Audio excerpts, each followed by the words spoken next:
تو علماء کرام نے 4 طرح کے اقدام اس جنگ کے لیے تیار کیے، 4 طرح کے اقدام اٹھائے۔ پہلا قدم یہ تھا کہ علماء کرام نے 1866 کے اندر دارالعلوم دیوبند کی بنیاد رکھی۔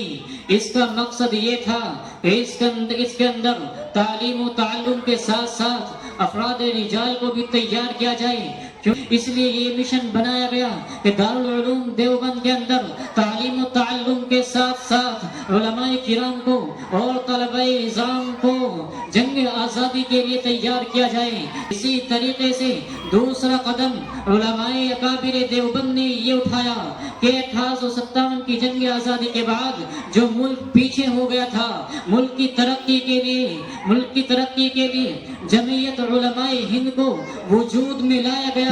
اور تیسرا قدم علماء دیوبند نے یہ اٹھایا تھا کہ تحریک ریشمی رومال کو وجود عطا کیا، تحریک ریشمی رومال کو بنایا اور یہ تحریک چلائی۔ تحریک ریشمی رومال کیا ہے؟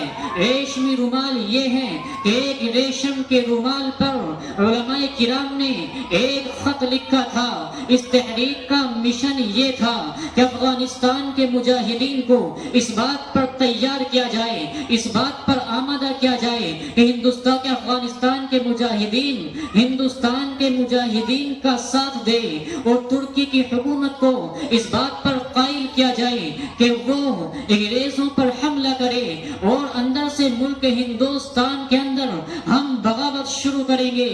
تو اس طرح یہ تحریک ریشمی رومال کا نظام قائم کیا گیا، لیکن چند غداروں کی وجہ سے یہ پردہ بھی فاش ہو گیا، جس کی وجہ سے مولانا محمود الحسن دیوبندی کو مالٹا کی جیل میں ڈالنا پڑا، مالٹا کی جیلوں کی اور ان کی سلاخوں کے پیچھے رہنا پڑا۔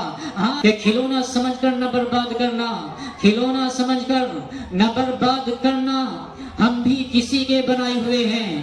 فرنگی کی فوجوں میں حرمت کے فتوے سردار چڑھ کر بھگائے ہوئے ہیں، وہ شجاع آزادی کہ جس کو ہم نے خون دے کے سینچا تو آج پھل اس کے پکنے کو آئے ہوئے ہیں۔ میں بات کو زیادہ طول دینا نہیں چاہتا۔